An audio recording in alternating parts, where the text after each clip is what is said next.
This is Christian Baxter, and you're listening to Yours Truly, a place we go to think out loud.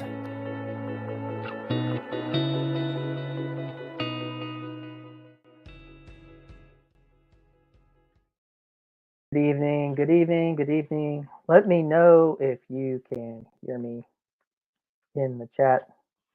Let me know. Let me know. I want to make sure I don't say a whole lot like I did last time. Are you able to hear?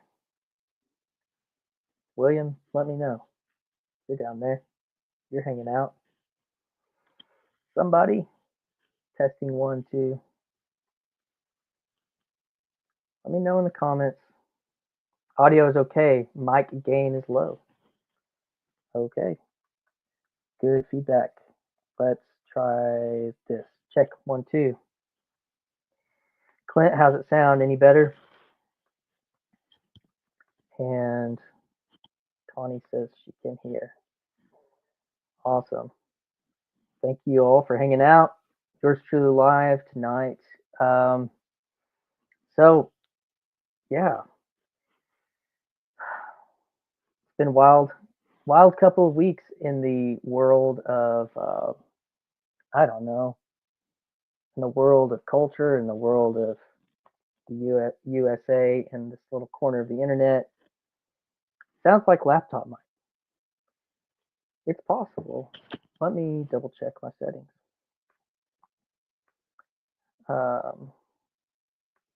Yep, you're right. Change the audio. That may be a little hot now. Let me know.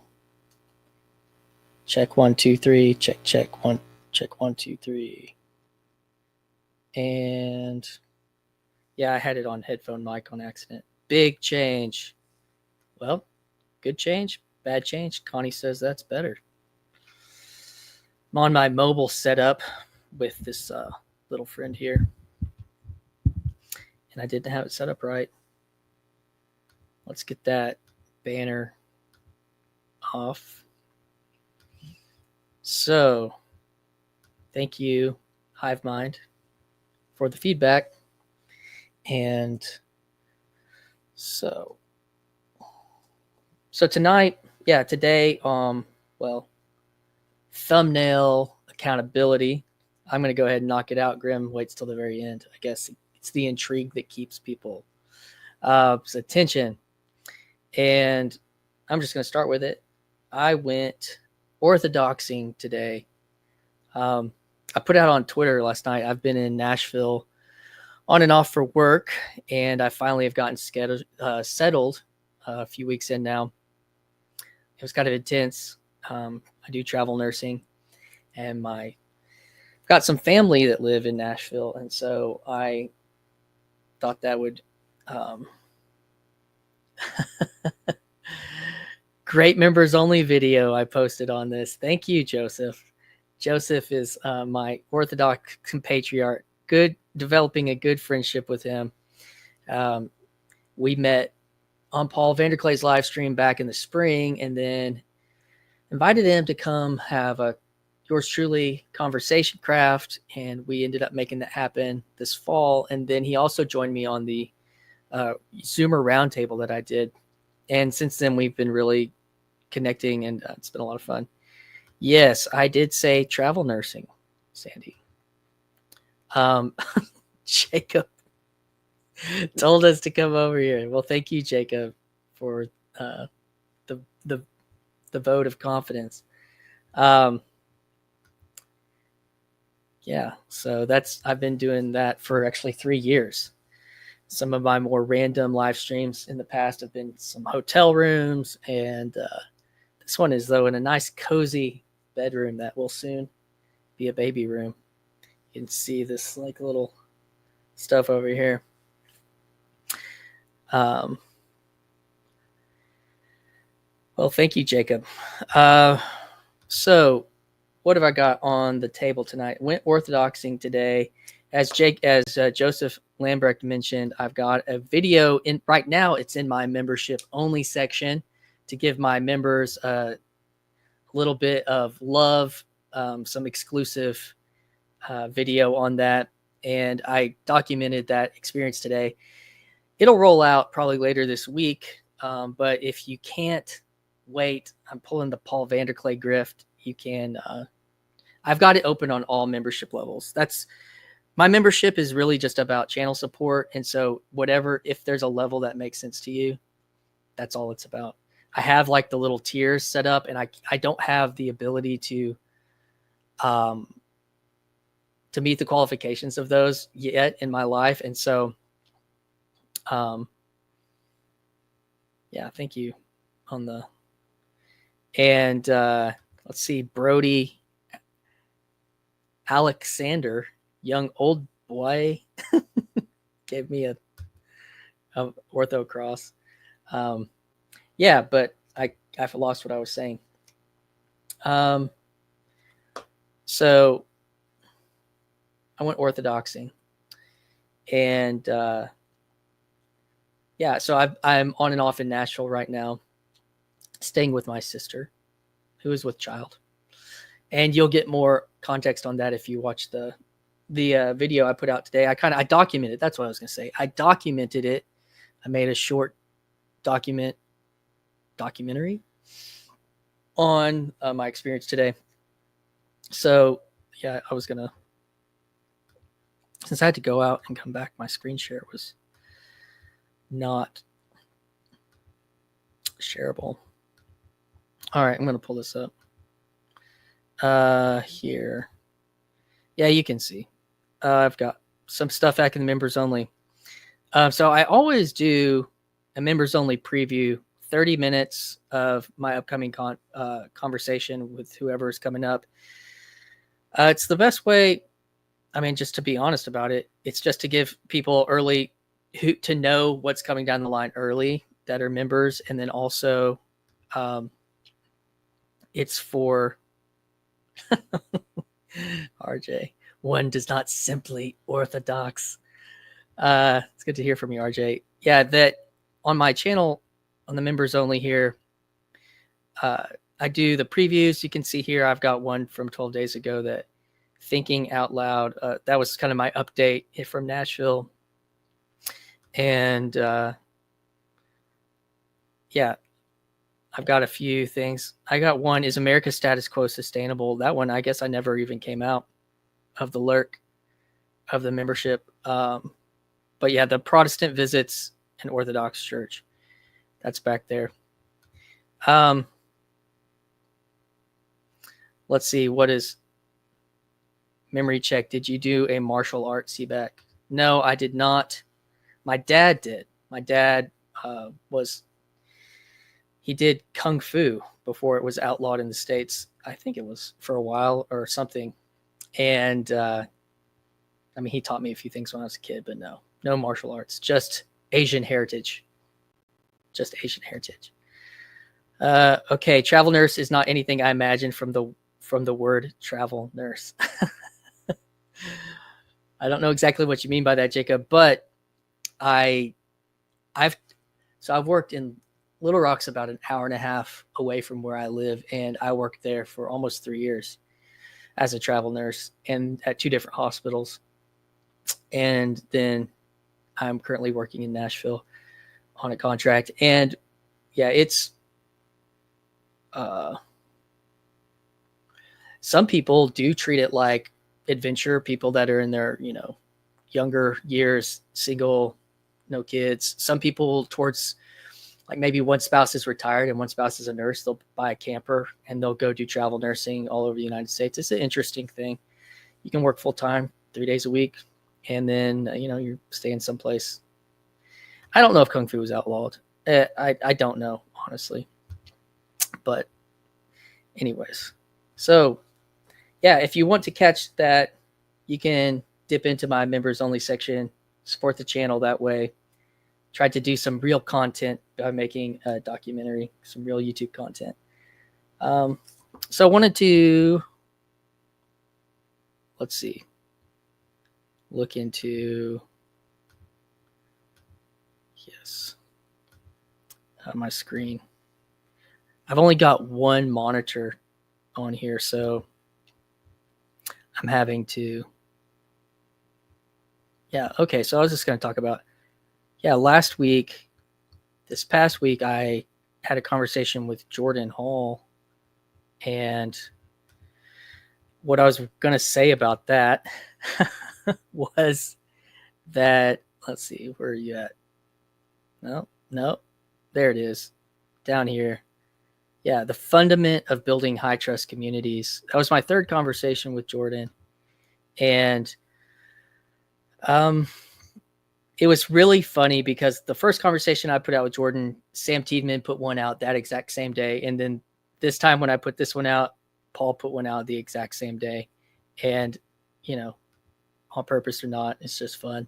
This is a game on so many levels. Let my ADD take. I imagined a travel nurse was somebody who traveled with someone who needed a nurse, like a medical evacuation. Well, there are personal nurses, but no, this is like RJ's got a good answer there. It's more like contracting work to meet staffing needs. And yeah, my conversation with Jordan Hall, the way I would describe it after watching Paul Vanderklay's, 2-hour treatment with Jordan, mine was a little over an hour. His is like the high school or college, and mine is like the junior high or high school conversation. They're very similar. We cover a lot of the same points, ask a lot of similar questions. Paul got into another space talking about the eschaton with Jordan. So if you haven't seen his conversation, that part's definitely interesting. I asked Jordan directly at the end. I put it out on a clip, a red church versus blue church clip, about his thoughts on the current culture, and that was, it's pretty enlightening. Maybe people didn't know. I don't know if he thought that I was way off from what he was thinking, because he was like, be open to this. And I was like, dude, I'm already there. At least on my level, not on the Jordan Hall level, but whatever. All right. Yeah. So Michael, super curious how liturgy went. You'll have to check my video out in my membership section, my ortho grift. No, it was really cool. I'm trying to put into words. Like, my sensibilities were definitely,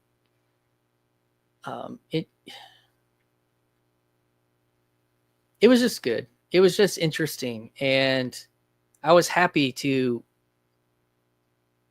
take part in the way that I could, to connect with people like yourself, Michael, in a small way, to in a fractal of communion, of Christian communion, connect with all my Orthodox friends that I've made here in this corner of the internet. And so that's what, for me, in a certain way, I was like spiritually not alone instead of virtually not alone or something. Of course, we're always spiritually not alone, right? But like within that context, is this communion is upstream from trust, and truth is downstream from trust and all. Yeah, I think we talked about that on our video. And yeah, so I felt like I was, in a sense, communing with many of the people, Lance, who else have I talked to? Talked to Michael on here. I've talked to, oh man, there was a long conversation. I can't remember his name, but he was from Canada, and he was Ukrainian and Orthodox, and Graham Pardun, and Luke, Joseph, even Paul Rainier, people I've met in this space. I think that's his last name. And I met him at Symbolic World. And then just even going to Symbolic World, it was kind of like a connecting a piece of that experience. So I those are things I didn't say as much on the video.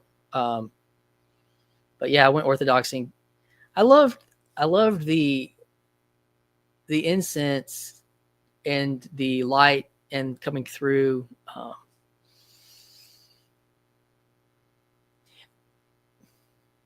I did have this one thought, like, and people are not going to like it when I say this, but somebody that's led contemporary worship, modern worship stuff for a very long time, there is a way, like when I was 15 and I went to church camp, and when I started getting connected with like this modern worship movement back in the early 2000s, like 99, 2000, there was like a way that people knew how to connect to what was happening. And we even talked about this on the Zoomer roundtable with President Foxman, about the liturgy of the rock concert. And I think that people didn't know how to connect that to Sunday mornings, and that was a big project for the modern worship movement. But being able to kind of know how to approach that space and how to engage with it, and I could understand then like adults like not really knowing how to engage in that when I was younger in that form. And that's kind of how I felt coming into this space. Like I didn't know how to get into the rhythm of what was happening. You know, I was fumbling around trying to keep up in the book, and there was one moment in the liturgy, and I do talk about this in the video, where there was like, you know, the drones sound, and then there's kind of this like Eastern sounding melody, and it was before the Eucharist, but it was just, he wasn't saying words, but that was a time when I was able to, and Chad won't like that I say, as an individual, enter into something spiritual. It's completely embodied. It wasn't connected to words or propositions. And I was thinking about why that made sense to me. And I was thinking about, you know, in the kind of modern context when there's like instrumental breaks and things like that, that allow you to just kind of let go and just be present with that moment. For me, that's something that is familiar and resonates with me. Having come from Pentecostal worship teams, I get what you mean. Yeah, Michael. That's cool. All right. But if you want more, check out my video, my Orthodox Protestant Goes to Orthodox in my members only section, but it'll be out. I'll release it later this week. Talked about Jordan Hall, PVK's Jordan Hall conversation was high school. Mine was junior high. So what have I got coming up? So I have a conversation coming up with Cadell Last from, let's see if I can get my video looking good here. Oh, it doesn't even give me, my screen is small, keeping the chat open. But Cadell Last coming up from Philosophy Portal.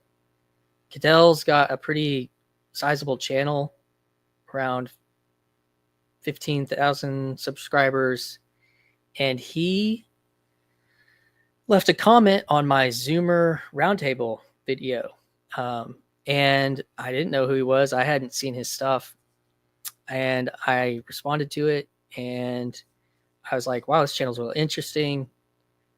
Christian atheism, what's that about? And if you're out there watching, I know Luke Thompson has talked recently more about Peter Rollins and has encouraged Paul to look at Peter Rollins, and Cadell and Peter have ongoing work together.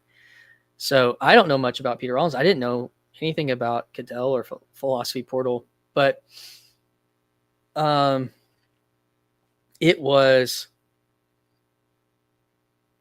one of those conversations that I entered into a dialectic space, and that doesn't happen on all my podcasts. Like my ones with Jordan are very much more like an interview, because I'm still kind of intimidated, or I'm quite a bit younger than him. And so there's like this respect aspect that I don't know kind of how to like enter into this kind of peer space with him.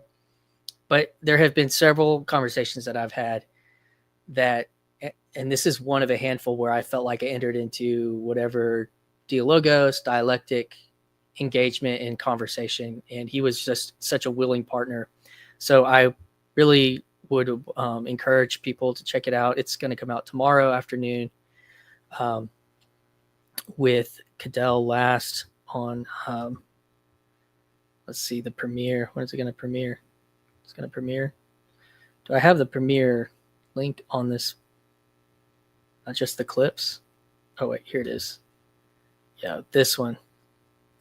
And yeah, Christian atheism at the end of Protestantism. Juicy. So y'all have to check that out. But Philosophy Portal. Also, check out his Substack on Christian atheism. It's a primer for our conversation. Really, I went through some of that with him. And I'm excited to share it. I've got the 30-minute preview in my membership section as well.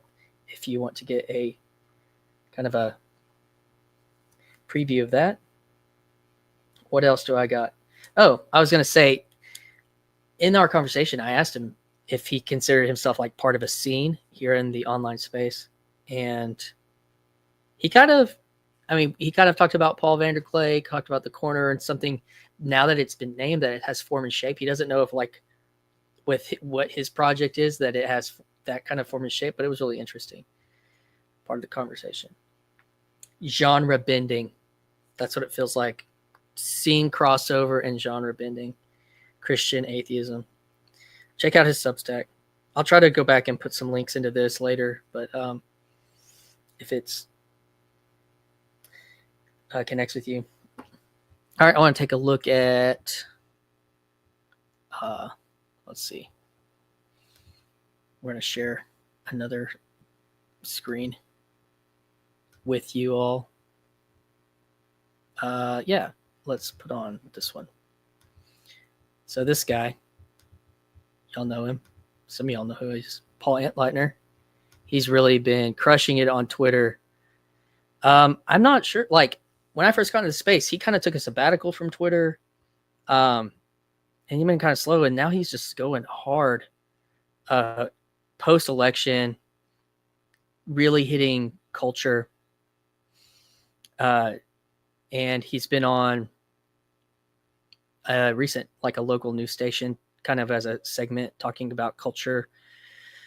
And it really is interesting to watch the culture shift in real time so starkly from the powers of the culture changing. And this was a good point, was the Jaguar commercial. Some of y'all may have seen talk about it.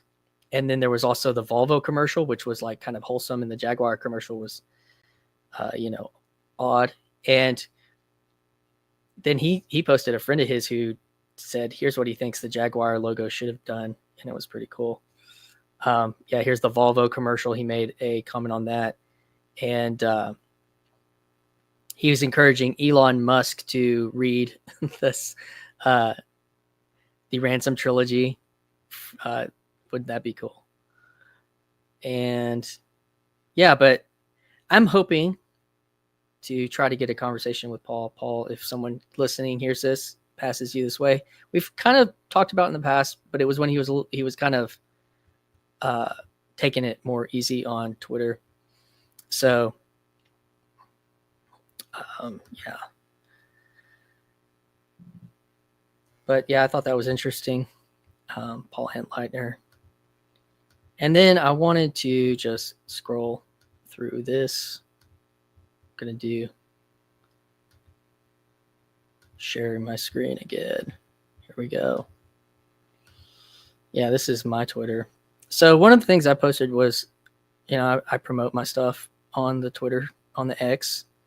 So yeah, I post clips over there sometimes that you may not catch on YouTube. But what I wanted to point to was this conversation with Peter Thiel, who he's a Silicon Valley tech investor, early Facebook investor, friend of Elon. Interesting character. I think he's gay. And I think he's been involved in the transhumanist movement for a long time. Let me know in the chat, in the hive mind, if I'm getting any of this right or wrong. But really kind of brilliant guy. And he has this conversation over on, which I haven't shared this yet. Okay, oops. This conversation that he had on YouTube, it was with the Stanford. I've seen some of these conversations before. Uncommon Knowledge from the Hoover Institute, and they're reading Bible passages about kind of the eschaton. Took down Gawker. So he had this conversation called Apocalypse Now, Peter Thiel on ancient prophecies and modern tech. And they're sitting reading verses out of Revelation, out of Daniel, about, these times that we're in with AI and just rapid change and Tower of Babel. And it was just so interesting. I saw that ad just tonight. Martin Scorsese's directing or producing a TV series on like FX about the saints. Kind of like how Grail Country has with Jeremy and why did I just blank?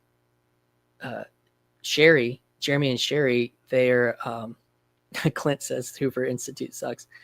It's an interesting video. By the way, if you, regardless of if you think it sucks or not, it's fascinating. And it was just to hear the to have been a Christian for, most of my life, and there be this massive divide between culture and Christianity. And that is all dissolving right now. Martin Scorsese is directing a TV show about the saints, and like the culture is shifting in a very strange way. And I mean, you've listened to Peugeot say this for years now, that things are going to get weird, paganism and whatnot. And that's true, but the lines continue to blur on these things that used to be separate. And I think this can really be referenced to my conversation with Cadell about Christian atheism, because he is kind of feeling the same way, I guess, as an Hegelian atheist, that the relationship between atheism and Christianity the lines are blurring in a way.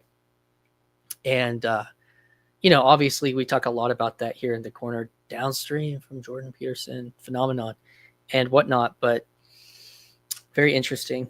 But that's the things I want to talk about.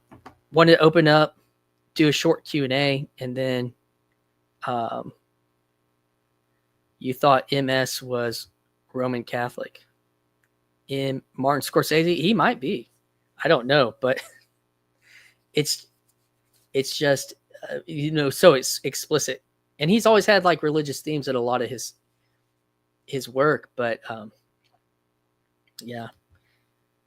so I wanted to open it up. If anyone wants to put any questions into the chat, if anyone wants to support this channel by doing a super chat, that would be awesome. And I'm going to give you guys a second. Open it up. We've got some people watching. Just any kind of rapid fire thinking out loud with you all tonight. Open it up for some questions and to kind of keep the conversation going. Questions on anything coming up? Questions on anything we've talked about? Questions that are random? Questions about nursing? I never talk about nursing on here. That kind of got hot in the chat for a second. Yes, travel nurses make great money. Yeah, so here I am. Right now, it's the best way to take care of my family. That's what it feels like. And it keeps making sense currently. I don't think it's not always going to make sense. That's for sure. That's in the plans. But that's why my wife is in grad school. Okay. I'm looking through comments here.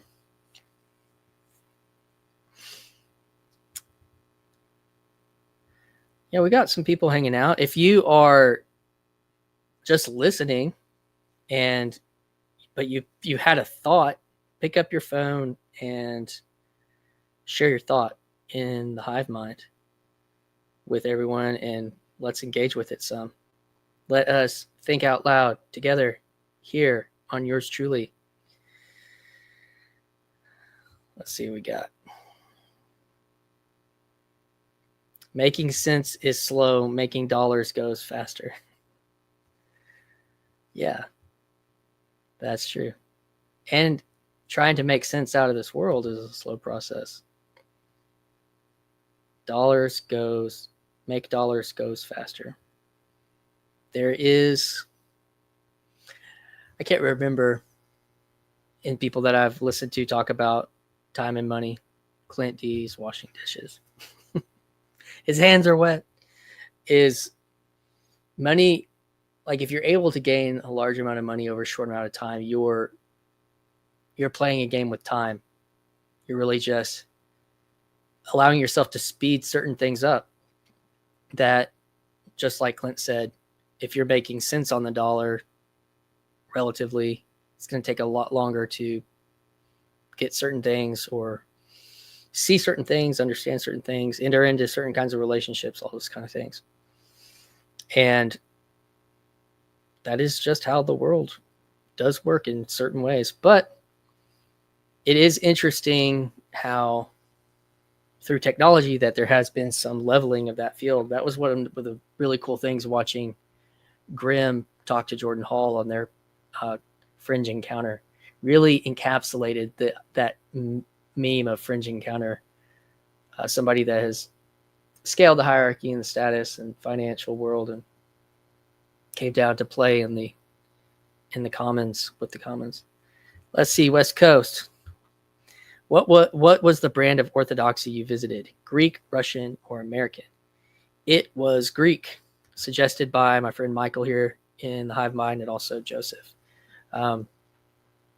We Appalachian Orthodox. That would be Jordan Hall's version. Yeah, it was a Greek Orthodox church in Nashville. Really beautiful. I've got clips of it.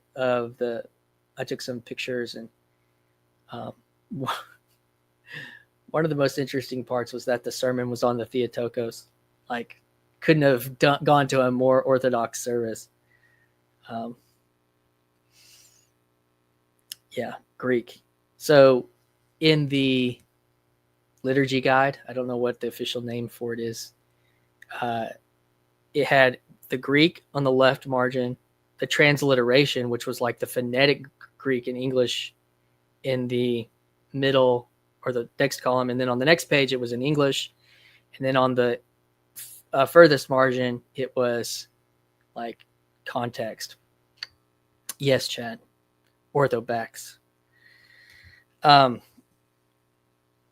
so I took a year of Greek in college, and I can't read the Greek, but the pronunciations they would read, they sometimes would read it a section, they'd read the Greek, then they'd read the English, then they'd read the Greek again. And I was enjoying trying to play along, pronouncing the Greek words. Yeah, so Greek Orthodox. Where I'm at is there's actually a lot of Orthodox churches. There are Coptic. There is also oh man, about to sneeze.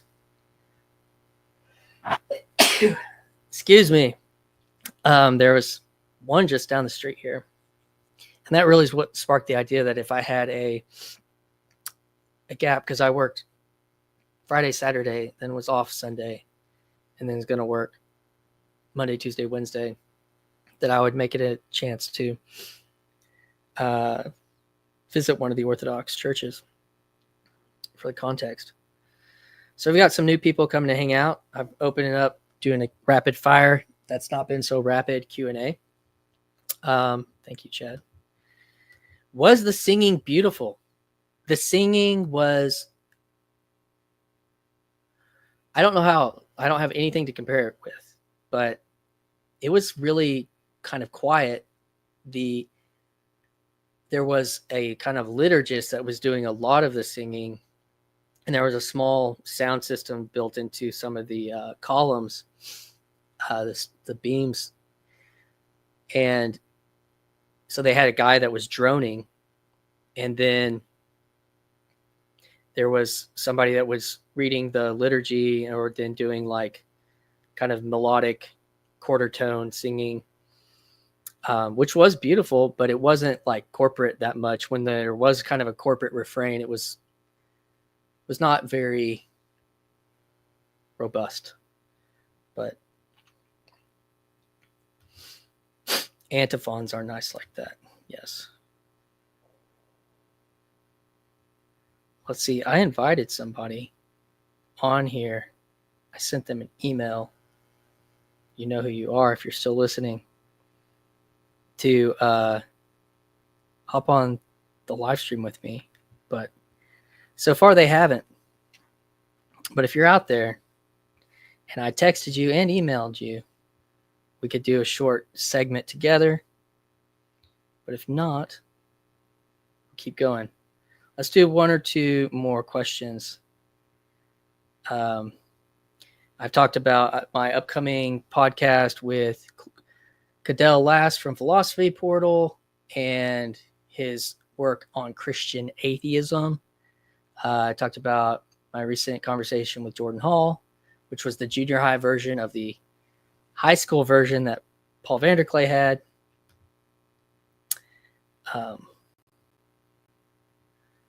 Let's see. William Branch says Eastern Orthodox is chromatic modal. We'd have to talk to Drew's Ecology to really get the details on that, because my music background is so limited. Do any more? Let's do two more questions. If anyone's got anything else out there. Thanks, Chad, for the question on was the singing beautiful? And West Coast Refugee on what brand of Orthodoxy did we visit?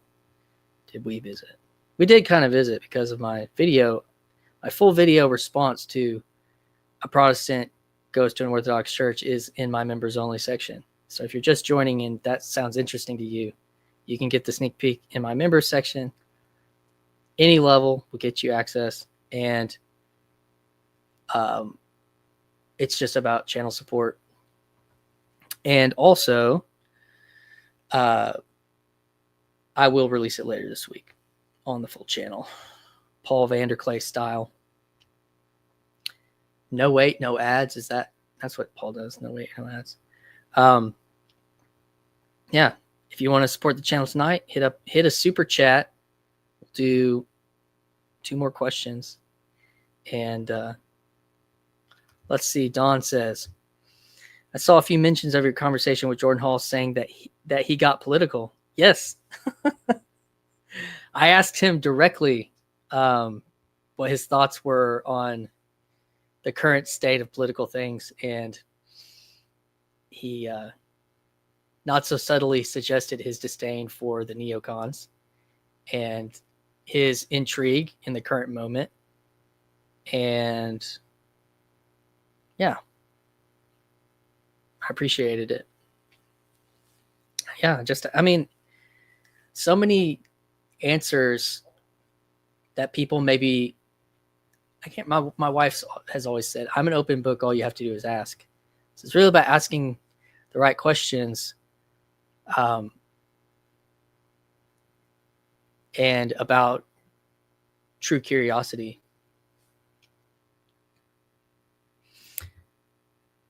William said, I thought Seabax and Jordan Hall was good. Seabax is modest. Man, when I went back and listened to Paul's, I felt like mine was on the junior high level, but I really appreciate that, William. Thanks for saying so. All right, one more question, even though that was more of a statement from Don. One more. This has been the slowest rapid fire question and answer. Yeah, did anyone out there see the Peter Thiel on Hoover Institute? I'm curious if anyone else out there saw that. It was so wild. They're sitting there actively talking about Christian scripture, about the apocalypse and the eschaton. That was just being openly discussed like it was no big deal. It's just like when I first came into space, and I felt like the digital is eating the walls of the church. It's almost like it's now eating the walls of the blue church, and this whole um, event that we're witnessing culturally with really this Trump era politic, uh, and yeah, I released a conversation or a live discussion recently about Gen X winning the election and podcasting and all this kind of stuff. But that's kind of an interesting point. I caught a little bit of Paul's treatment on Clara's conversation with Ron and about political discourse within conversation, and how he had received kind of some very harsh treatment from his family when they asked him who he voted for, and he had said Trump. And it was really interesting to I don't know what you're talking about. No. John Bolton has an alien mustache. Sure. He's goofy, kind of goofy looking. He is very cartoonish. But yeah, Clara was talking to Ron, and it is interesting watching her journey here into the corner, and even for myself, like I kind of was feeling like I didn't know how to be honest about politics in the space, because it was kind of like something that was not being talked. It was kind of like this was a safe place from politics in a way. That has been my experience, and I was actually thankful for that initially, because it had dominated me emotionally in previous years, and I was looking to kind of move past that. But what I realized this summer in the heat of the political, in the heat of political culture leading up to this election, I was down because I was like, this is something I need to talk about, but I don't know how to do this, or I'm the confrontation that might be attached to this is not something I'm sure I want to deal with and or know how to. And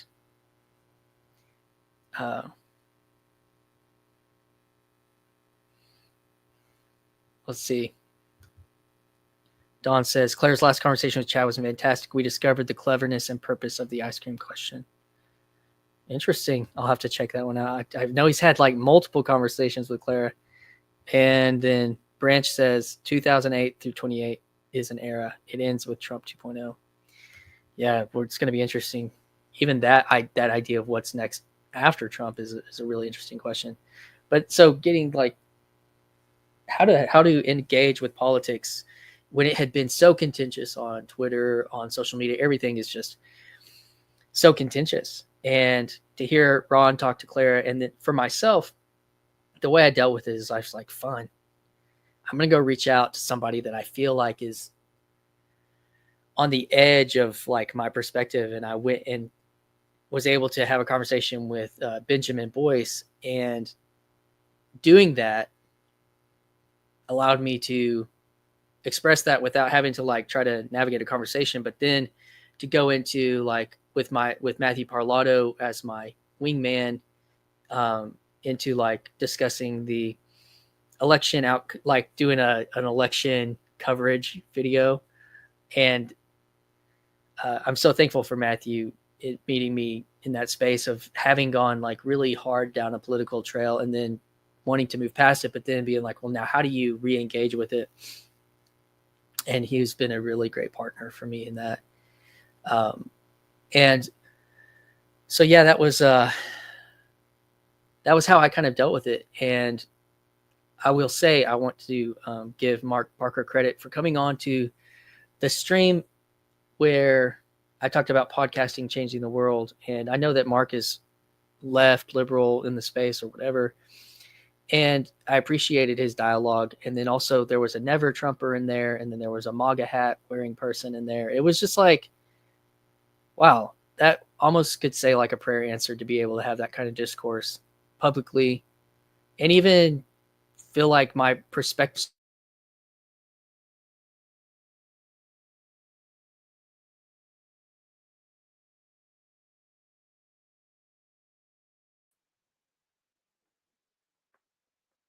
I'm back. My camera died on me. Which means my Can you guys hear me? Is my audio still with us? I wonder if I can save it. Can you guys still hear my audio? People, good people of the hive mind. Faint.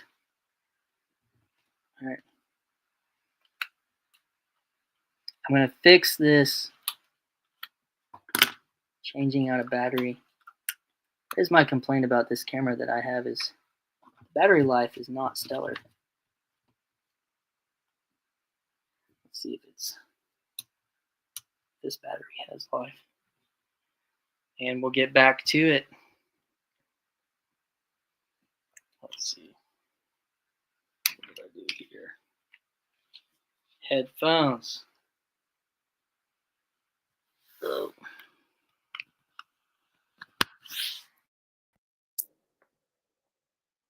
camera changing back. No? Oh, I've got to fix my streaming setting. Hang with me, folks. We'll get through this together. Oh.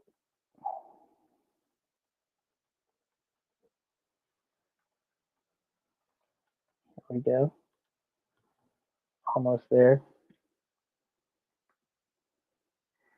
Ta-da!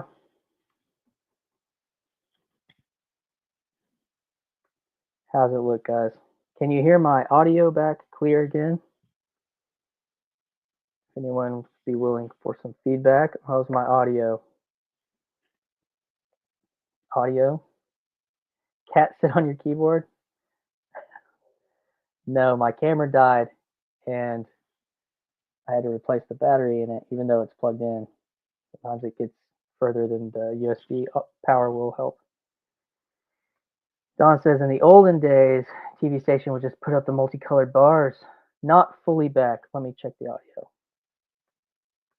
You guys are good at this stuff. All right. Here we go. Here we are. Let me know if that is better, more clear and crisp audio. All right. Thanks for hanging with me, everyone. Okay. We were talking about politics online. Also, having the Zoomer conversation was talking about Gamergate was so much fun. And all those things really helped me have a conversation that I didn't know how to have. And so to everyone in all those conversations I have been involved with, thank you. Sincerely, thank you. Yeah, so, okay. What I want to try to do now is see if anyone wants to hop in and hang out. We've got some people watching. My previously invited guest was predisposed, but let's get some conversation craft happening live. I've got the link here. I'm gonna pin it up to the top. Risen, not risen. What's up, man? Hop on in. Let's see. I have to find this live, and then I have to find. Oops. Then pin message. Message pinned. All right. Who's going to come hang out? Who's going to come hang out?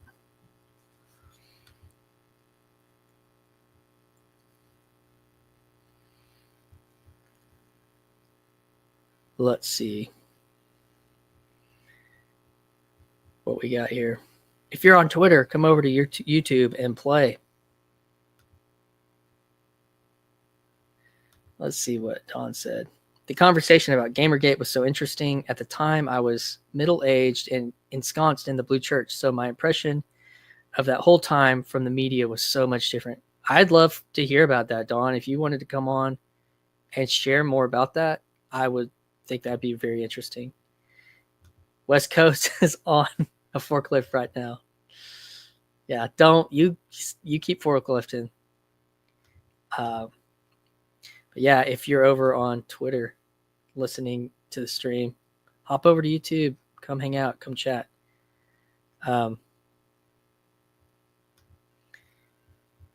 Yeah.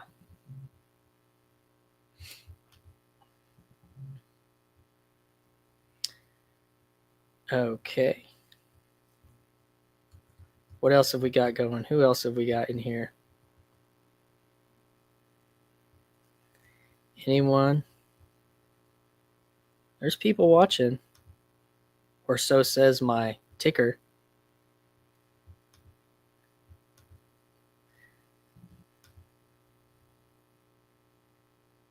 We got anybody wants to come hang out for a bit? I can do about 30 minutes. Gonna keep it open.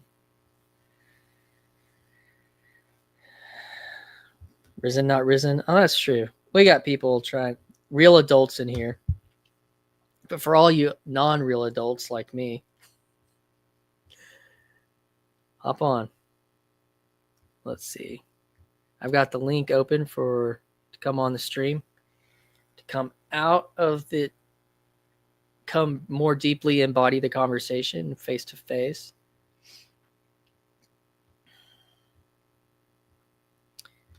Let's see here. Look for some more material here. That picture that I put as a thumbnail has that like smiley face. I didn't notice it till I only was really looking at the beams of light coming down on those two from the windows. The way I was looking at it, I didn't see like the smile part underneath it. I was just,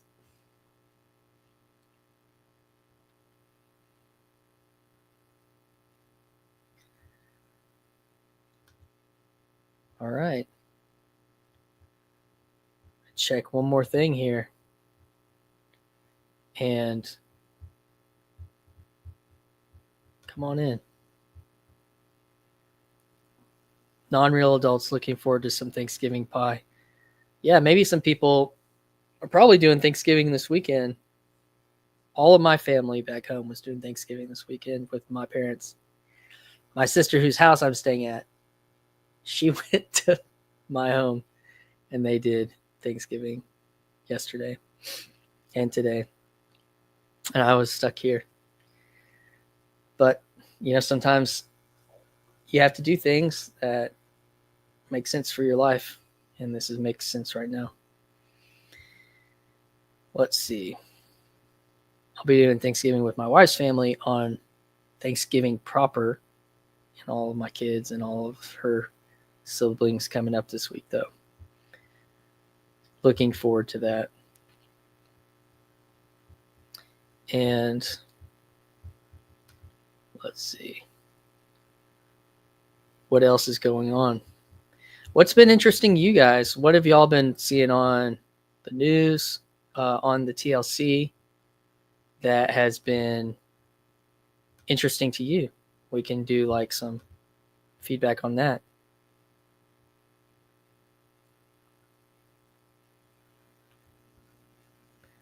What's been something? Oh, and here comes Sandy. Well, What's up, Sandy? Can you hear me? I can. Okay, give me 1 sec.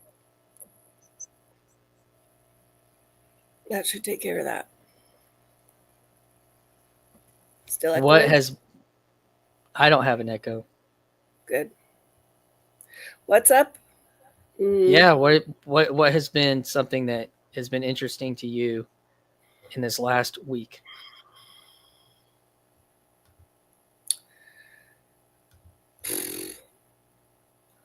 On the general world front, too much news, but also I'm behind on some homework for an editor that I've promised to book an appointment with for a poetry book I'm working on. Oh. Yeah, I am feeling better. I'm hoping to go back to work tomorrow, William. I've been off for 3 days sick again. Fourth time this year. It's just like, yeah. Yeah, that's rough. Yeah.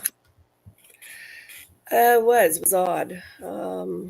You discover where all your broken, busted bits are when you overstress your limits.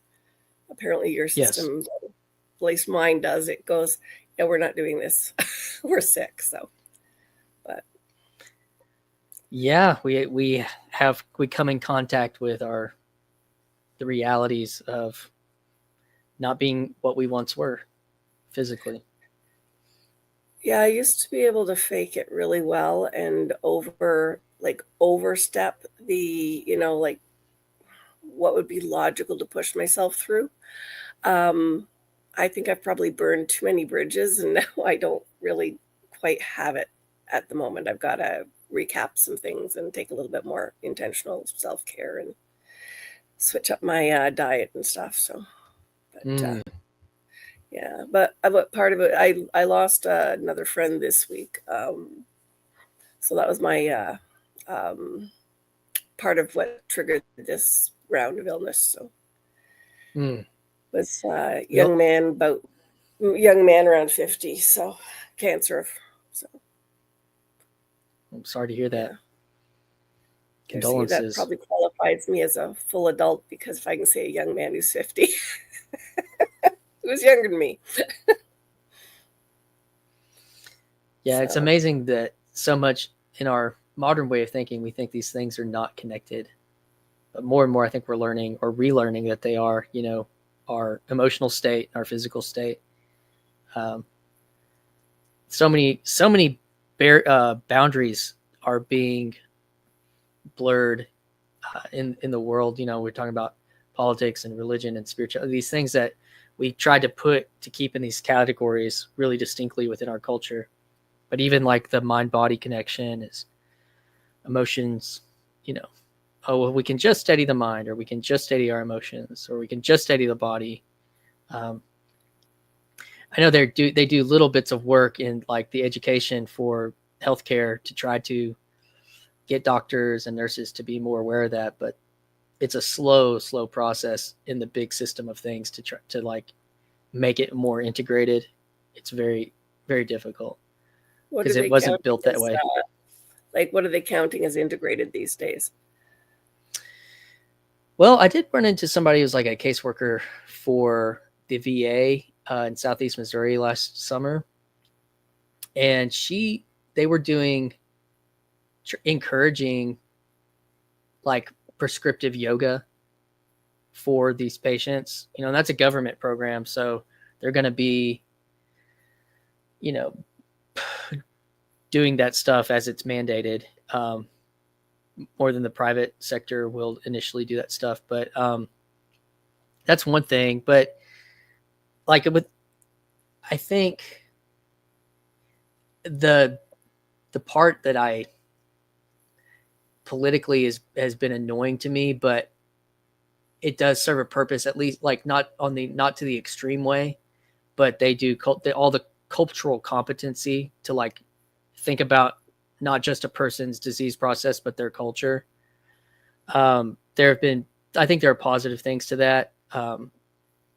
Even though sometimes how it's presented or my opinions about it, I'm annoyed by certain aspects of it.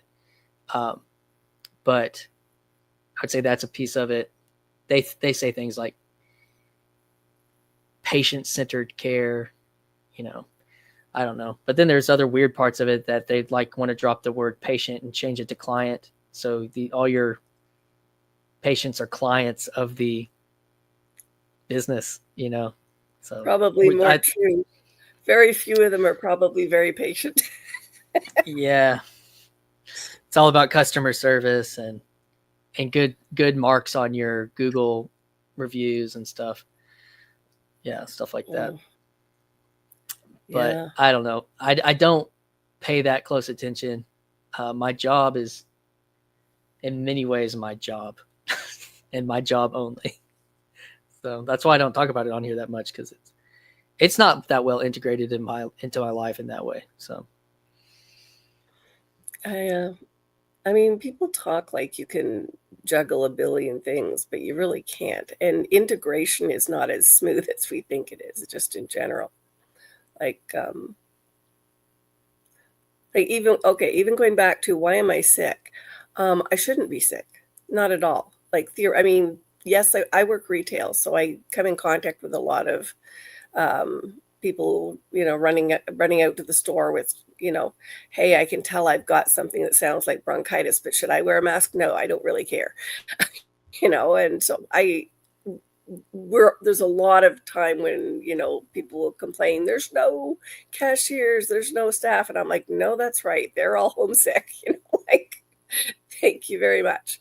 But, because you're kind of in a really, close up people business, and but it's funny, like, going to funerals and stuff this year, and then watching my system get sick. I find it interesting, that some of these things, it doesn't matter whether it's negative or positive. Like, I mean, yes, the funeral portion was sad, but I also got to see people who I don't see right now, except at funerals, because it's the church where I used to go. And even at that, not all of the people that show up there are still at that church. There's been church plants, like a little bit of, outward spread. And realistically, I haven't been a regular attender, a regular member there since 2016 or just before. But you walk in and it's like everything's just there. All of the relationships are still sort of hovering on the edge of, like what they were. And it's like walking suddenly into a really intense or bright room. Like everything that you kind of hold on the edge of your awareness when it's distant is now right up close again. And yeah, I'm processing my response to a lot of that, because so much of life at the moment is very isolated. I live alone now, and I work, which is like hundreds of people, but it's not exactly like you're hanging out with, you're just getting stuff done. Yeah, so like people and connections have been really on my mind. So, like you talk about the travel, the distance, what's going on, coming baby for your sister, and you're, back and forth getting the family together. I'm thinking, yeah, that's a lot of stuff on your plate. And curiosity question. You've mentioned a few times that you used to work at a church, like you used to do worship leading. Was that besides the nursing, or have you, like, is nursing more recent, or like? Yeah, I've been a nurse for 6 years. Yeah. I was a worship leader. I was fired for infidelity, and that's been a big part. I mean, I've talked about that openly here on the channel multiple times, but yeah, that's how that changed dramatically. Well, and I wasn't meaning to poke at that. I was just curious, like, if you, like, was this kind of like that was a part-time thing, or you were kind of like you were on staff, and then I was, made a career change, or you've always loved nursing kind of thing? Well, there wasn't any going back to that part of my life in any real way after that would have been respectful or authentic, related to trying to heal myself, marriage, men relationships. So I had to figure out how I was going to take care of my family again, because I was able to reconcile with my wife. And so that kind of stuff really took the helped you guys, you know. Sorry, I came through divorce and a long number of years of crap, and that anytime I've heard you bring that up, I think that is an amazing thing that you and your wife have done that. Um, it sounds it sounds simple when you just say it the way you do, but that's a heck of a lot of work. Thank you for saying that. Yeah, I used to, I've toyed around with the idea of making a video that says I've done this all before. Social media, promoting like with this band that I had. I ran all the social media for our church and all that kind of stuff but I didn't do anything after I was fired for 7 years. 6 years. I started playing on Instagram with just trying to do some music stuff, but then this past January. So the work, the part where you say you make it sound simple or easy or whatever. No, it was it's not maybe obvious. It's the hardest. Healing, rebuilding trust, and rebuilding self-respect was the hardest thing that I've ever done. So, and my wife, to her credit, you could only imagine, she's the strongest, most emotionally intelligent and skilled person that I know. And she's in school to be a therapist right now, like a mental health therapist. And I'm so excited to see her take these gifts that she has, and put them into practice in helping people. But we dated in high school. We did a lot of ministry together, doing church camps, and that was our whole life, like working out, and so I ruined all that. And nursing was a quick opportunity to get into a job that would help take care of my family. And I did have interest and curiosities related to science. And when I was very young, I had a pretty traumatic injury from a lawnmower that I had to get some pretty big surgeries for, where I was in like the Arkansas Children's Hospital for about a month. So that was pretty impactful on me when I was 9 when that happened. So let's see. Oh, serious talk. Yeah. Luke Thompson trying to bring in the levity. So I'm converting now. Cool. Yeah. Cancel my joke. Your serious talk. It's okay. Come and hang out for a minute, Luke. Talk to me. I'll talk to you about my Orthodox experience. But yeah, Sandy, I've been nursing now for, I guess, 6 years, or almost 6 years.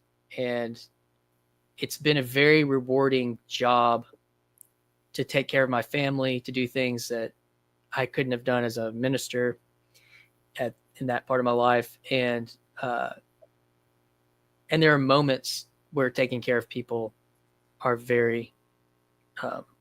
is very rewarding. So there's the answer. That is. And are you in a regular church? Are you doing church again? Yeah. So 6 months after I was fired, we asked to be able to go back and attend the church that I had been a pastor at, that I had helped kind of start from the time I was actually 16. And we asked the elders that. And so we attended there as members for, about 6 years actually. And then there was some pretty big, another issue happened that was not anything we had to do with, but something was kind of done to us in a personal way that made it to where we had to walk away from that church. So and I didn't really do anything till the last 3 months there. We had a thing called a reconciliation service, and for myself and for my wife, and I started helping with the music again. And then things kind of, it's not really something I talk about a lot on here. So we walked away from the church. Yeah, we walked away from that situation, and now we've been a part of a home church, house church for the last 2 years. So I'm still sorting the church thing out. It's convenient that I work every Sunday, so I don't generally have to go. My first 3 years as a nurse, I worked weekend nights, and so I would drive home on Sunday mornings I worked an hour away, and I would like show up and just like sleep through the sermon for like 3 years. Yeah. Anyways. As long as the head stays back and doesn't make any sudden moves forward, you're good. And I'm not snoring. I have since picked up snoring as a pretty bad habit. So, shoot. I have never been to. So, does anybody? No, go ahead. Is coming in, or you're gonna wrap it up? No, go ahead. I'm gonna wrap it up. I've got to call home real quick. But what were you gonna say, Sandy? I was just go ahead. Are you thinking you'd go back to the Orthodox Church anytime to visit if you were down there, or was it just sort of a go check it out deal? It was probably more just a go check it out kind of experience. Like my brother-in-law's on staff at a church here in Nashville, and so if they happen to actually not be here this week, but I would likely go to church with my family. To me, that's the more Orthodox move, actually. So. Yeah. Just hop in and shake people's hands and try to make friends. I did have on my video, I talk about the people I met during coffee hour afterwards. I've got a video in my membership section for anybody just tuning in about my Orthodox experience. But Sandy, I'm glad you hopped on. I'm going to wind her down for tonight. Yes, I am supposed to be heading to sleep to be refreshed for trying to get back to work tomorrow. So you have a good one. So then, we'll see you. To everybody else, thank you for hanging out and making me feel virtually not alone. Y'all have an awesome night.